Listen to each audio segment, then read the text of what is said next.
Hello and welcome to a City Voices interview with comedian Dan Laitman. Dan, how are you doing? I'm great. How are you, Dan? I'm okay. Things are This is okay. like this is like a sitcom, Dan and Dan. The double Dan, double down on Dan. Double Dan Yeah, down. Dan down.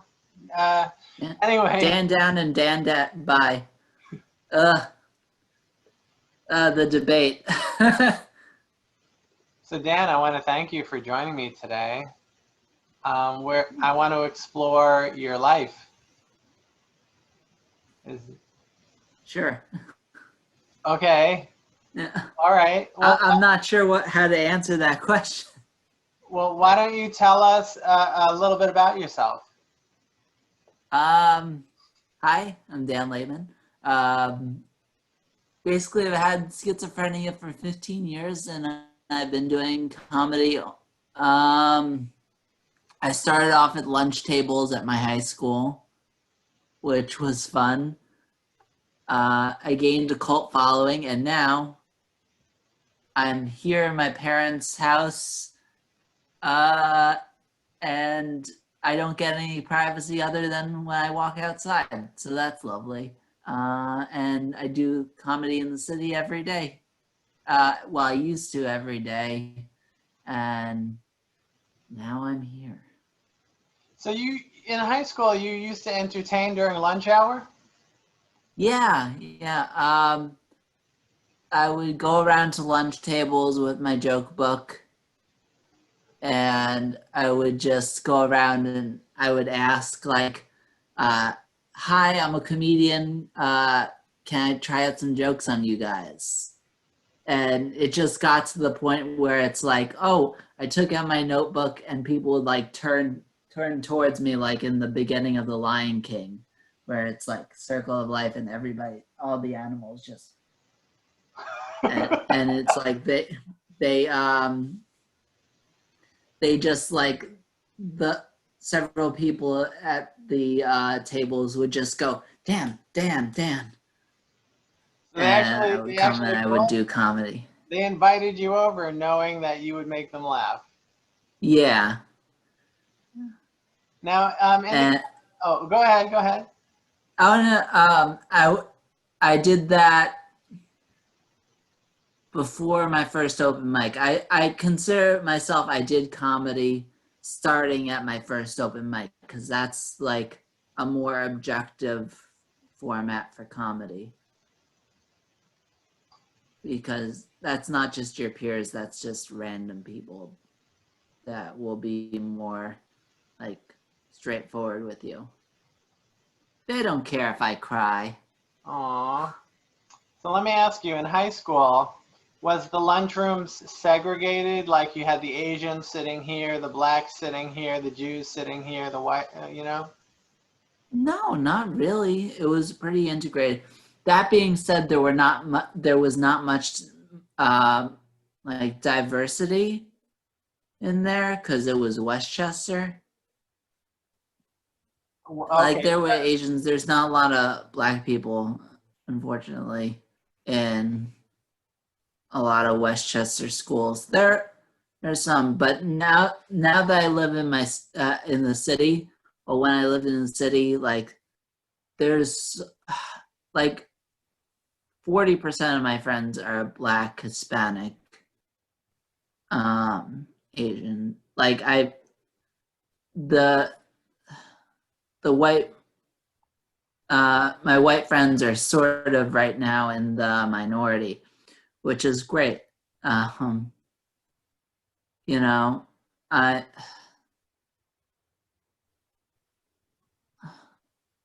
like I live in the village still, so it's a little bit of a bubble still, but not what I was used to before. Yes. the village is a bubble, you said. No. Westchester's a Oh, bubble. Westchester's the bubble, but the village is like highly diverse. Yeah. Okay. And like more than half of your friends are people of color. Yes.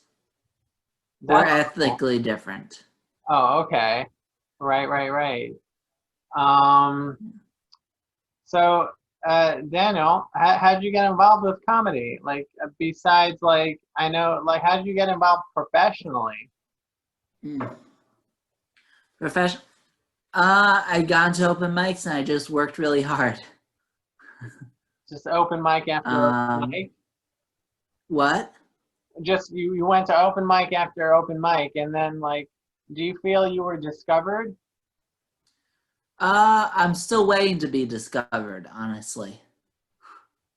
Um, but like, there are things called bringers. Have I ever told you about those? No. Bringers are shows that are produced, like you have to bring a certain amount of people to be in the audience. Like the first bringer I ever did was like I had to bring 3 people to be in the audience. Okay. And those are sort of weird little traps for new comedians. Okay. Uh, but um, but then I went to a competition and I got in second, which is yay me. But I still the first bringer I ever did, I still do the show, except now I don't have to bring people and I just host it. Okay. I saw you at Sharon's Sharon Simons. Sharon Simon's like laugh like it was like a mental health themed. It was like a City Voices Yeah. tribute show. It was nice. I thought you were like hilarious. You were my favorite. Yay. Yeah. um, so you've done some. Have you met like some famous comedians? Yeah. I went up after Jim Gaffigan a couple times. I'm friends with Judah Freelander. Who's she? Judah Freelander was on 30 Rock. Oh, okay. It's a woman, Yeah. right? No, man. Oh, it's a man, Judah. Like Judah, yeah. okay, Judah. So he's Jewish. You're Jewish as well, right? Half. Well, 3/4. Oh, 3/4. Well, they say you're Jewish according to your mother. Yeah. You know, it doesn't Uh, matter what your father is. If your mother's Jewish, your yeah. father could be anything. Yeah. Is your mother Half Jewish? Jewish. Yeah. Your mom's Jewish? I like to think I'm a little bit. No, I'm not. Oh, well, I hear you. Like you weren't. Do you have any like Jewish education at all? No. Okay, so you don't really Yeah. identify. But I consider uh like I'm pretty much nothing. Oh, you don't have any Like religion. yeah, basically. Uh Are you an atheist? no, I believe in God a lot because of the voices a little bit. Oh, cool. Yeah. But like I follow more of the Jewish faith. Okay, Plus I like the stories more in Judaism. like the story of Moses Yeah. and Isaac and Joseph and all that. Yeah. Do you have a favorite story? Ooh. I like the whole story of Passover. Oh, the Moses story Yeah. and the. Like my dad has the joke, every single Jewish holiday is they try to kill us, we escape, and then we eat. You know, they had to make their bread really fast because they were fleeing Egypt, and Yeah. they didn't have time to make dough, so they made the matzahs. Yeah. You know that. I do. But Um, my favorite part of Passover is Herosis. oh yeah, your mom makes it. That stuff's delicious. Who makes it in the family? My aunt, Oh, is it with apples and raisins? with apples and cinnamon and mashevitz and walnuts. Oh, walnuts. Oh my God, that sounds really good. Oh, You it's know so what? good. You know what that represents, right? The mortar, yeah.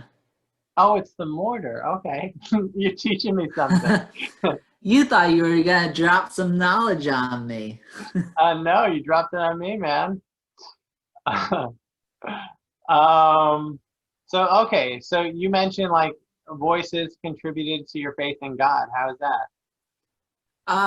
Cause one of the voices is God and one of the voices is the devil. Oh, smack. Yeah. Wow, that's a whole new reaction to that. Oh, smack. I'm gonna have to start using that now.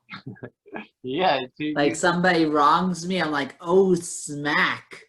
yeah. Um, so like the devil, like is that a scary voice or what? It's not scary anymore. It's like I know not to listen to it anymore. And God is what about God? Do you listen to God? It's almost the same thing, except like they're not different voices. Like you can't hear the difference in the voices. But like it's when I look up, it's God. When I look down, it's the devil. Oh, okay. Yeah. So when you're outside and you're feeling the sunlight, you're closing your eyes and you look up with your eyes closed to feel the sun. That would that be God? Pretty much, yeah. And let's say you're by the pool side and you're looking down at the depths of the pool. Would that be What Satan? do you think my life is?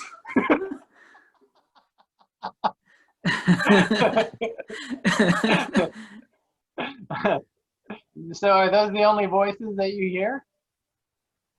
Yeah, basically. Um, sometimes they're auditory, sometimes they're just like thoughts that aren't my own.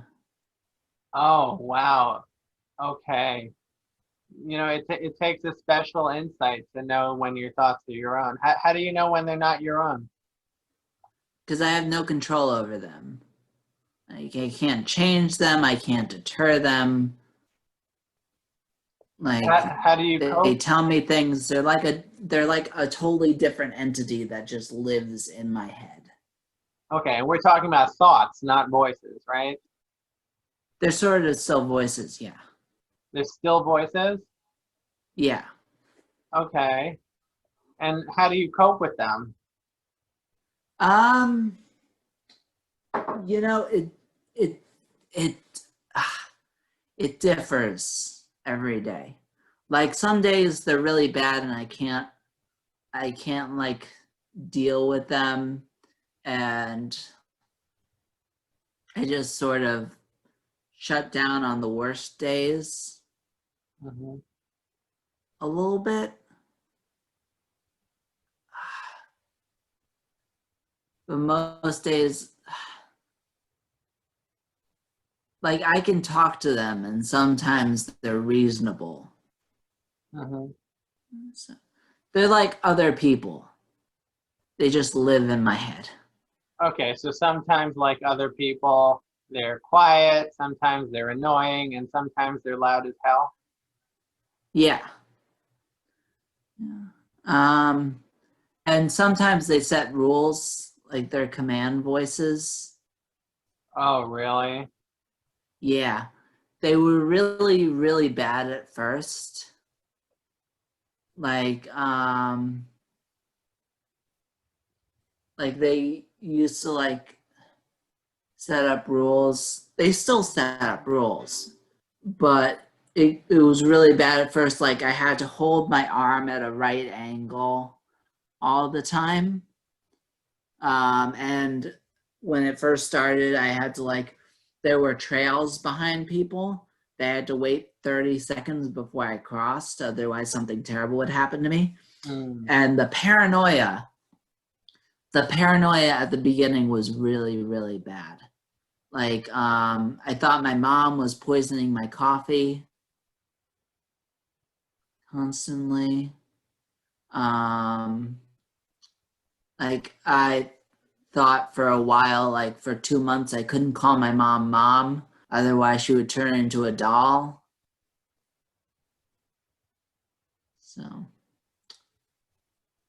So that was fun. Yeah, that was fun.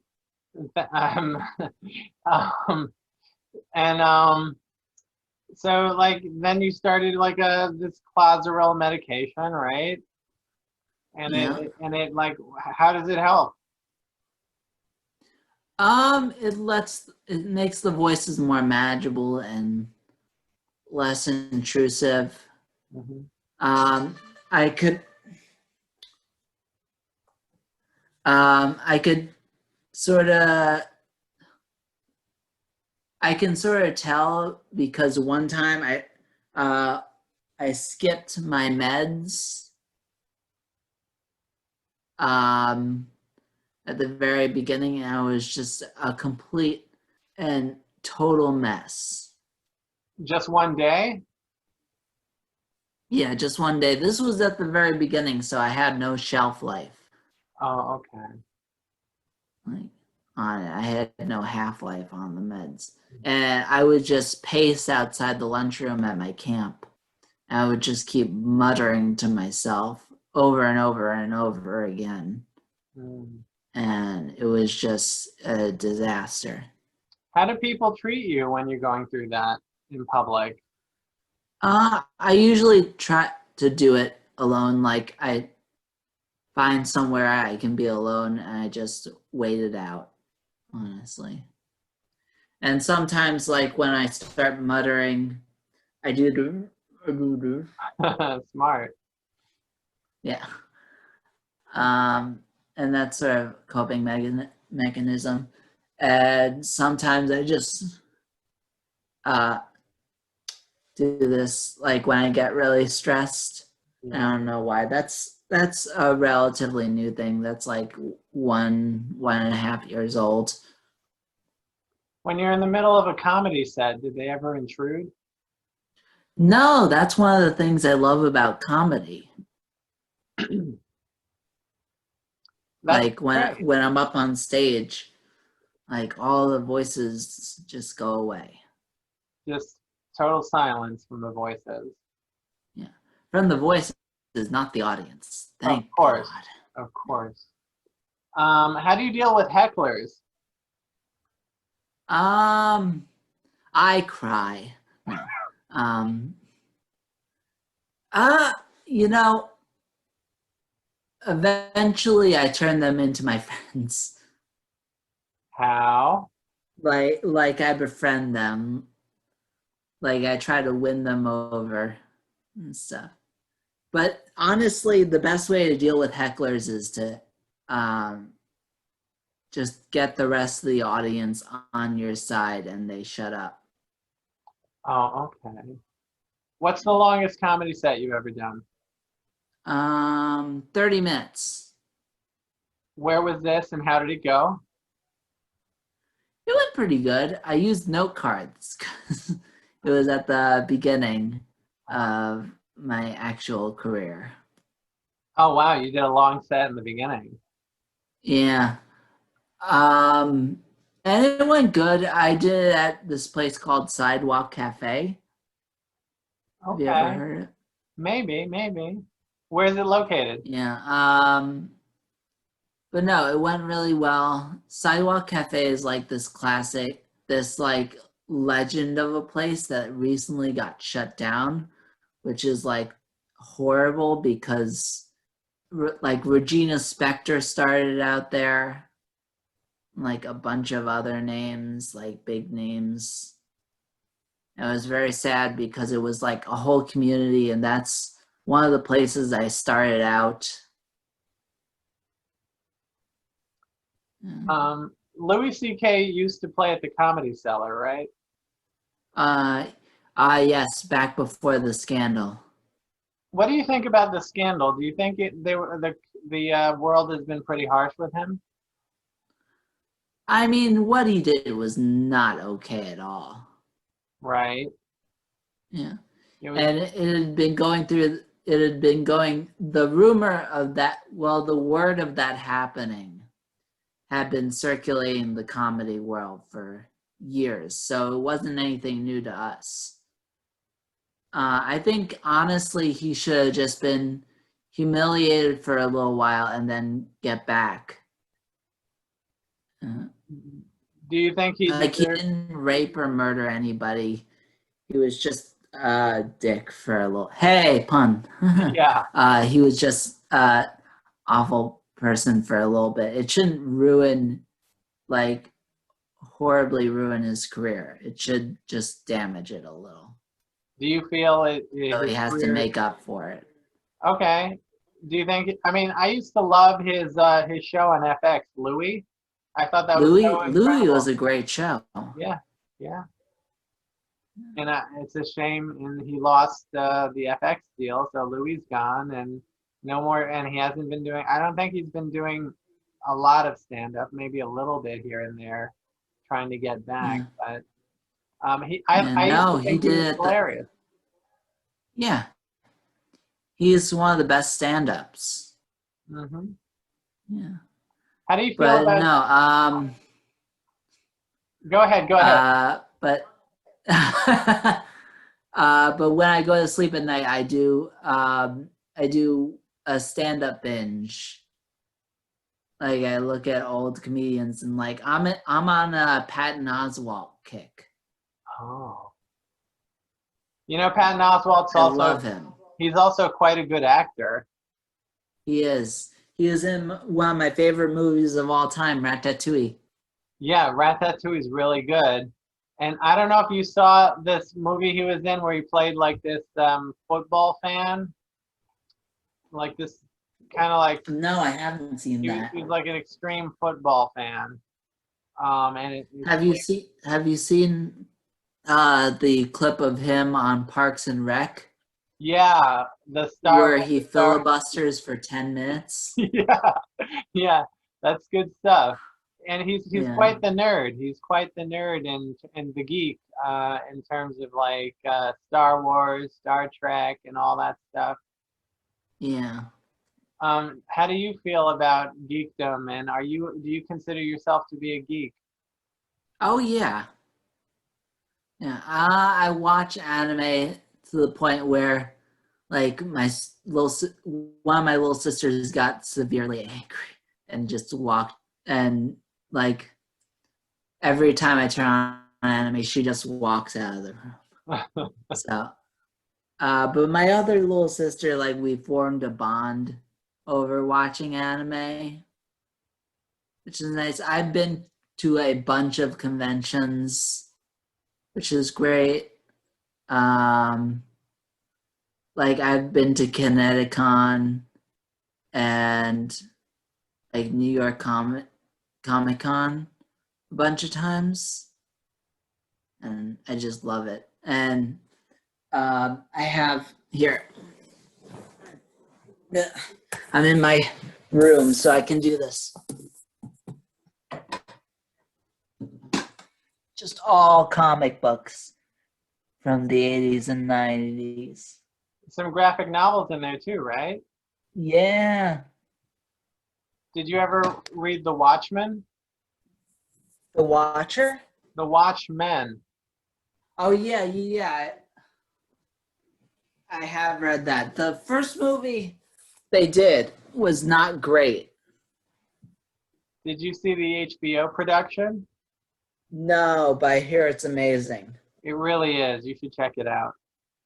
Yeah. Dave Chappelle, was he funnier as a muscular man or was he funnier when he was mad skinny? Huh. I honestly, why are you asking me the tough questions? Let's go back to schizophrenia. Come on.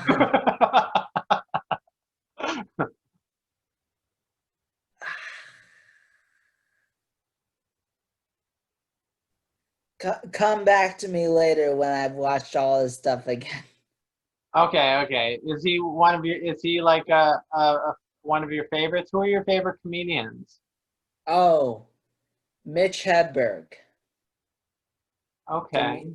Dimitri Martin, um,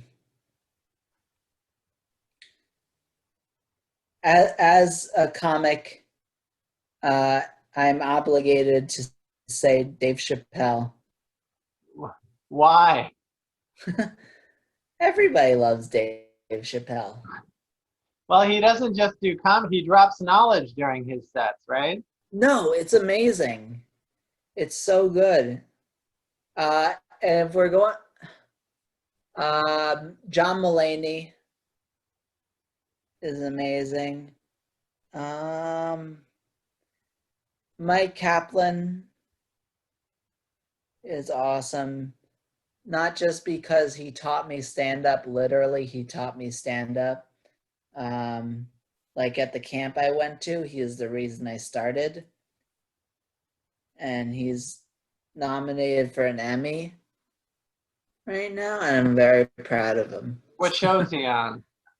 Oh no, he's nominated for a Grammy. Oh, a Grammy. Like his comedy album. Oh, right. There's a Grammy for comedy. That's cool. Yeah. And last one that I have to say, I know he doesn't do stand-up anymore, but John Oliver, Hmm. his rants give me life. And now he rants on the John Oliver show, right? Yeah, last week tonight with John Oliver, which me and my family watch that every week. It's quite popular on YouTube. Yeah. We watch 60 minutes and then we talk about it for like an hour and then we watch John Oliver. We love we love 60 Minutes too. We love Anderson Cooper's eyes. Yeah. He's like a White Walker, right? Yeah. You know what a White Walker is. Or like a white talker. Oh, yeah, good one. So are you a I love how millennial? I love how you just said good one and you just looked off to the side like this guy. Are you a millennial? I was born in 1990. Okay, so I think that means you are a millennial. Okay. I think I'll it take does. your word for it. Now, how do you feel about like the youth? Do you think the youth should be voting this election? Oh, absolutely. I think everybody should be voting. Like, whether or not you voted in the last election, it's important, but it's like, it's not as important as this election because we've seen what happens with Trump like these last 4 years. Honestly, we can't have another 4 years of this bullshit. Wait a minute, you were born in 1990, so you just turned 30, right? I'm turning 30 in, what is it, 6 days. Oh my God, congratulations. Thank you. I've lived this long. If you live another 3 years or 4 years, you'll outlive Jesus. That's what I say, yeah. Yeah. So we'll keep our Hopefully I fingers have crossed. just as much impact. Yeah. Well, in the you could be the Jesus of the comedy world. I'll settle for that. Nice. Healing wounded funny bones. Nice. I don't know, whatever. Yeah. But you just hardcore gave up on that joke. I love it. Yeah. What else is there to say, Dan Laitman? I don't know, Dan Frey. What are your hopes and dreams? I hope I can get on a writer's position on a late night talk show. That's what the desk is for. Like, it's just basically one giant packet. And for those who don't know, The Desk is Dan's weekly YouTube video series. Yeah. Oh, check it out. Thank you. Yeah. Thanks for posting it every week. I try. I definitely try. How do you feel about them? Do you find them to be funny? Yeah. Yeah, there's some I think I could make better. Like, as one of the writers. I'm not sure if that's just my ego or whatever. But like, I've had a good amount of experience with it. Like, I've written for hello dog. Oh my god, you look so good. Can I show you my dog? Yeah, of course. Minnie, Minnie, Minnie, come on. Hello. Minnie is a She likes medium butt dog. rubs. Hello. There's nothing Minnie about Minnie. I know, she's beautiful. Is she a Labrador? No, she is a mutt through and through. Oh, that's good. They say Yeah, we mutts got live her. longer. They say mutts live longer. Yeah. She's 13. We just had her bar mitzvah. So she's finally a dog. Yeah. She's a woman in the eyes of the Jewish people. Yeah, yeah. In the eyes of God as well. Yeah. That's cool. So does she she menstruating, or I don't know. Oh, that makes me uncomfortable.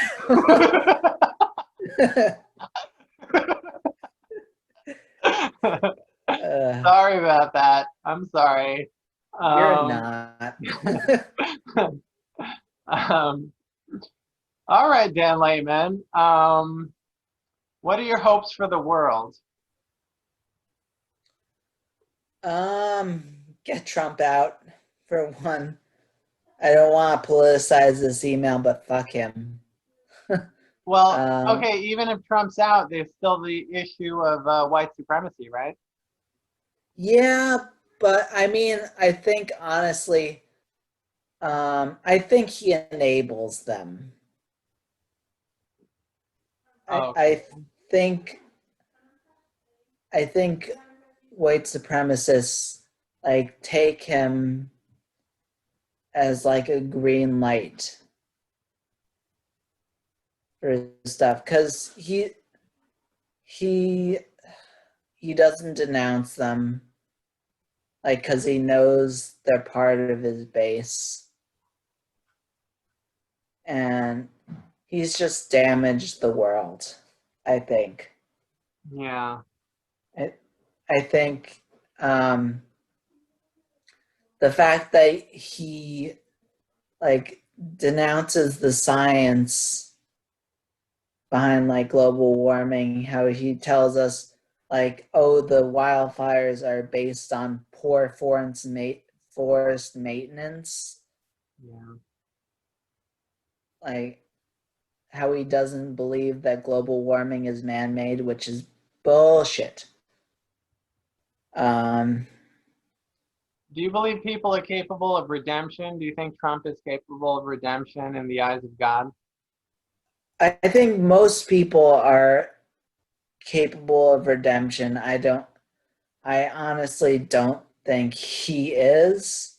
Like, after he got COVID, like, he had a good chance to like have a new perspective on life, and now it's just reinforced his old thing. Like, he tweeted like, oh, don't be afraid of COVID, be afraid of COVID.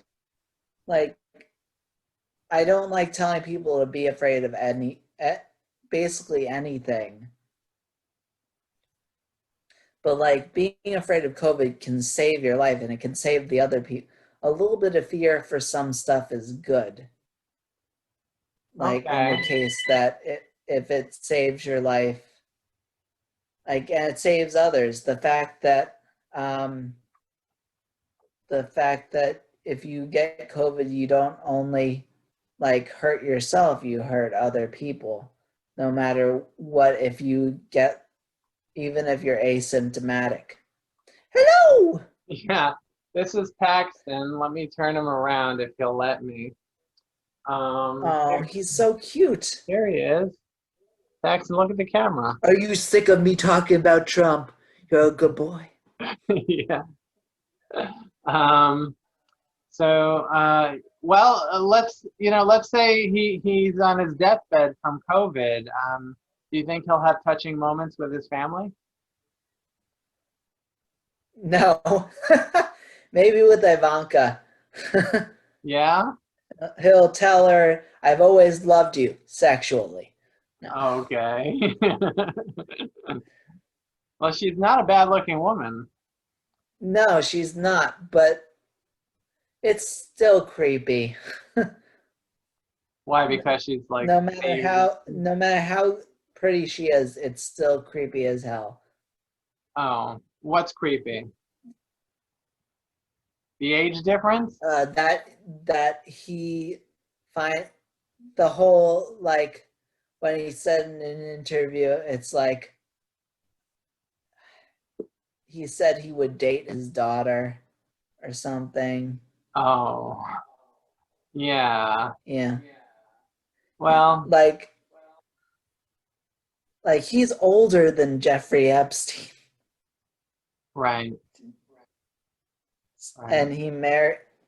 he married a woman that's 26 years younger than him. Yeah. Yeah. We are not big. My mom is like the only one in her family that's a Democrat, which is Really? weird. So Thanksgiving is a joy. Um, but my dad always says about my mom, how'd you turn out not insane? And I kind of agree with that. But like, I heard at a holiday celebration, it's like, oh, Democrats always think they have the more high ground. I'm like, not always, but yes, in this case, absolutely.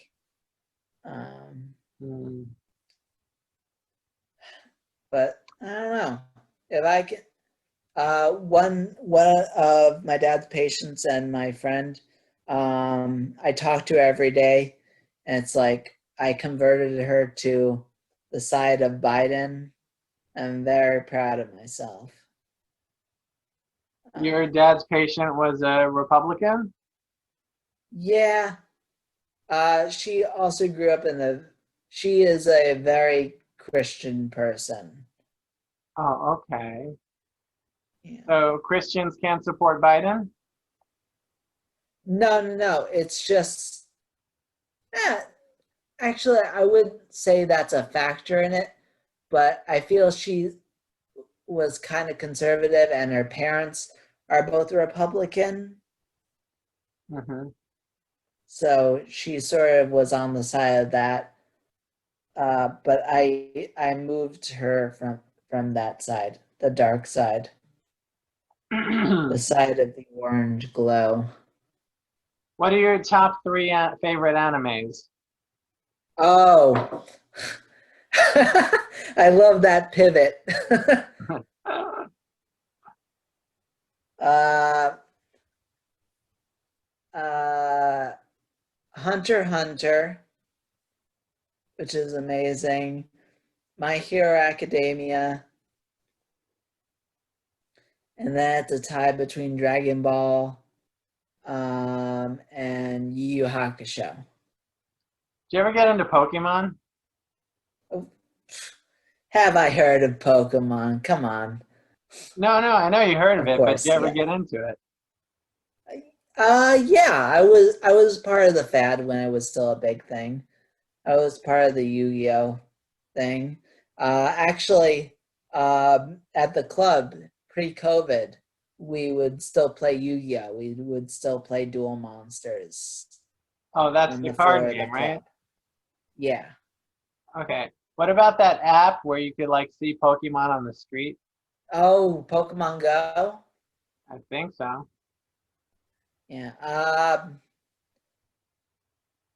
I never played it, but I had a lot of friends that do. Have you seen the time where there was a rare Pokemon in Central Park and just there was a stampede of people playing the game to go catch it? No, I didn't. I didn't know about that. How many people are we talking? 200. Wow, that's crazy. Yeah. So, hmm, hmm. What's your spirit animal? Okay. Oh, I just showed you her. Oh, your mutt. Yeah. What's her name She again? was literally my dad's favorite daughter. Her name is Minnie, right? Yeah. Yeah, we got her from a high kill shelter. Oh, wow. And she literally lives the best life. She her entire subsistence is cookies. Really? Yeah. Cookie cookies, cheese, chicken and salmon. Well, that sounds pretty good. That's pretty good. And does Yeah. she get a lot of exercise? Yeah, we walk her every day. That's Like that's like our daily activity. Like where we all join together as a family and we walk her. Does she like to swim? No, every single dog we've ever had hated to hated to swim. Hmm. Like our first dog, we threw him in the pool and he just sank like a rock. He did Oh not. no. Hmm. But you saved him, right? No, Oh, he no, died. we did. We That's did. terrible. That would be the saddest story in the history of dogs. Yeah. Yeah. Oh man. Well, all right, Dan Laitman. Do you have any parting words? Watch the desk. Is that all? No. Dogs are cute. Okay, thank you for Um, that, Dan Laitman. yeah, They yeah. certainly are. I'm not good with parting words, How but about thanks. may your days be peaceful and happy. May your days be peaceful and happy and seen.